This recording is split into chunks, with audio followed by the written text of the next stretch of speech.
தடயம் news நேயர்களே வணக்கம். சென்னை அண்ணா பல்கலைக்கழக மாணவி பாலியல் வன்கொடுமை வழக்கில் இன்றைக்கு சென்னை போக்சோ சிறப்பு நீதிமன்றம் இந்த வழக்கில் குற்றம் சாட்டப்பட்ட ஞானசேகரனை குற்றவாளி என்று மாண்புமிகு நீதிபதி அறிவித்துள்ளார். ஞானசேகரன் மீது போலீஸ் தரப்பில் சுமத்தப்பட்டுள்ள 11 குற்றச்சாட்டுகளும் அரசு தரப்பில் ஆவணங்களுடன் நிரூபிக்கப்பட்டுள்ளதாக மாண்புமிகு நீதிபதி தெரிவித்துள்ளார். இது சம்பந்தமான தண்டனை விவரம் ஜூன் 2ஆம் தேதி அறிவிக்கப்பட உள்ளது என்றையும் இன்றைக்கு நீதிமன்றத்தில் அறிவித்துள்ளார். இந்த தீர்ப்பை பற்றி தமிழகத்தில் பல்வேறு அரசியல் கட்சி தலைவர்கள் தங்களுடைய கருத்துக்களை தெரிவித்துள்ளனர். நம்முடைய தமிழ்நாட்டினுடைய முதலமைச்சர் மாண்புமிகு மு.க.ஸ்டாலின் அவர்கள் சென்னை மாணவிக்கு இழைக்கப்பட்ட அநீதிக்கு எதிராக வழக்கை துரிதமாக நடத்தி 5 மாதத்தில் நீதியை பெற்று தந்துள்ளது நமது காவல்துறை. விசாரணை அதிகாரிகளுக்கும் அரசு வழக்கறிஞர்களுக்கும் மாண்புமிகு நீதிமன்றத்திற்கும் நன்றி. போலீசாரிடம் நான் தொடர்ந்து கூறுவது, குற்றம் நடக்கக்கூடாது, நடந்தால் எந்த குற்றவாளியும் தப்பக்கூடாது. விசாரணையை துரிதமாக நடத்தி தண்டனையை பெற்றுத்தர வேண்டும்.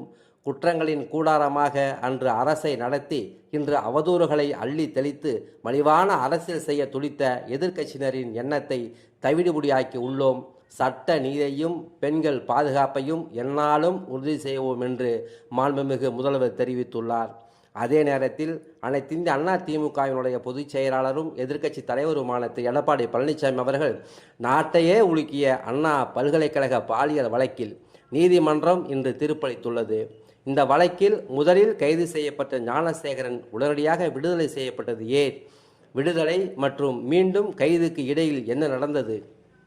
ஞானசேகரன் வீட்டு படுக்கறையில் அமர்ந்து பிரியாணி சாப்பிடும் அளவிற்கு நெருக்கமாக இருந்த ஸ்டாலின் அரசின் அமைச்சர் மற்றும் துணை மேயர் இந்த வழக்கில் விசாரிக்கப்படாது ஏன் என்று கேள்வி எழுப்பிய எடப்பாடி பழனிசாமி, வழக்கு விசாரணையின் முதற்கட்டம் முடிவதற்குள்ளேயே ஞானசேகரன் தவிர இந்த வழக்கில் யாரும் குற்றவாளி இல்லை என்று எதற்காக ஸ்டாலின் அரசின் போலீசார் அவசரமாக பிரஸ் மீட் கொடுக்க வேண்டும்? யாரை காப்பாற்ற இந்த வேகம்? பாதி நீதியால் தப்பித்து விடலாம் என்று எண்ணினால் அந்த எண்ணம் ஒருபோதும் ஈடேறாது. காலம் மாறும், காட்சிகள் மாறும், விரைவில் அதிமுக ஆட்சி அமையும் என்று அவர் தெரிவித்துள்ளார். இந்நிலையில் பாஜகவினுடைய முன்னாள் மாநில தலைவர் அண்ணாமலை அவர்கள் வெளியிட்ட அறிக்கையில், அண்ணா பல்கலைக்கழக மாணவி பாலியல் வன்கொடுமை நடத்திய திமுக பிரமுகர் ஞானசேகரன் குற்றவாளி என்று நீதிமன்றம் தீர்ப்பளித்திருப்பது வரவேற்கத்தக்கது.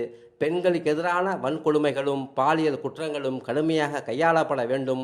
இதுபோன்ற குற்றங்கள் மீண்டும் நடக்காதபடி கோர்ட் கடுமையான தண்டனை வழங்கும் என்று நம்பிக்கை இருக்கிறது. அண்ணா பல்கலைக்கழக மாணவி பாலியல் வழக்கில் ஞானசேகரன் தண்டிக்கப்பட்டதாலேயே அனைத்தும் முடிந்துவிட்டதாக அர்த்தமல்ல. இந்த வழக்கில் ஞானசேகரன் மட்டும்தான் குற்றஞ்சாட்டப்பட்டவர். அதனால்தான் அவர் மட்டும் தண்டிக்கப்பட்டிருக்கிறார். அண்ணா பல்கலைக்கழக மாணவி மட்டுமல்ல, மேலும் பல மாணவிகள் ஞானசேகரனால் வன்கொடுமைக்கு உள்ளாக்கப்பட்டுள்ளனர். ஞானசேகரனின் குற்றங்கள் மேலும் பலருக்கு தொடர்பு இருப்பதாக தொடர்ந்து எழுப்பப்பட்டு வரும் குற்றச்சாட்டுகள் இந்த வழக்கின் விசாரணை அதிகாரிகளால் கருத்தில் கொள்ளப்படவில்லை. எனவே ஞானசேகரன் தண்டிக்கப்பட்டதால் மட்டுமே முழுமையான நீதி கிடைத்துவிடவில்லை. அண்ணா பல்கலைக்கழக மாணவி உள்ளிட்ட பல பெண்கள் பாலியல் வன்கொடுமைக்கு உள்ளாக்கிய ஞானசேகரனுக்கு ஆதரவாகவும் துணையாக இருந்தவர்கள் யார் என்பதையும் கண்டறிந்து அவர்களுக்கும் கடுமையான தண்டனை வழங்கப்பட வேண்டும். ஞானசேகரனுக்கு வரும் ஜூன் 2ஆம் தேதி தண்டனை விவரம் அறிவிக்கப்படும் போது வாழ்நாள் முழுவதும் சிறை தண்டனை வழங்கப்படுவதை அரசு உறுதி செய்ய வேண்டும். பாதிக்கப்பட்ட மாணவிக்கும் இழப்பீடு உள்ளிட்ட உதவிகளை அரசு வழங்க வேண்டும் என்று அவர் வலியுறுத்தியுள்ளார். மேலும் தமிழக பாஜகவினுடைய இன்றைய தலைவர் திரு நயினார் நாகேந்திரன் தமிழகத்தையே உலுக்கிய சென்னை அண்ணா பல்கலைக்கழக மாணவியின் பாலியல் வன்கொடுமை வழக்கில் திமுகவின் உடன்பிறப்பான ஞானசேகரன் குற்றவாளி என்பதை உறுதிப்படுத்திய சென்னை மகளிர் நீதிமன்றத்தின் வரலாற்று சிறப்பு வாய்ந்த தீர்ப்பை மனதார வரவேற்று மகிழ்கிறேன். பெண்களின் மீது வன்முறை எய்பவர்கள் அரசியல் பின்புலமும் பணபுலமும் கொண்டவர்களாக இருந்தாலும் சட்டம் தன் கடமையை செய்யும் என்பதை மீண்டும் ஒரு முறை உணர்த்தியுள்ள இந்த தீர்ப்பு பாதிக்கப்பட்ட பெண்களுக்கு நம்பிக்கையும் புத்துணர்வையும் அளிக்கும் என்பதில் ஐயமில்லை. பெண்கள் தைரியமாக தங்களுக்குள் நேரும் கொடுமைகள் குறித்து புகார் அளிக்கவும் இதுபோன்ற தீர்ப்புகள் துணை நிற்கும். அரசியல் ரீதியாக எத்தனை மிரட்டல்கள் வந்தாலும் பாதுகாப்பு கொடுக்க வேண்டிய போலீசாரே தனது முழு விவரத்தை வெளியிட்டு பழி வாங்கினாலும் மனம் தளராது நீதிக்காக போராடி இன்று அதில் வெற்றி கண்டுள்ள அந்த பாதிக்கப்பட்ட பெண்ணுக்கு எனது பாராட்டுகள் என்று தெரிவித்துள்ளார்.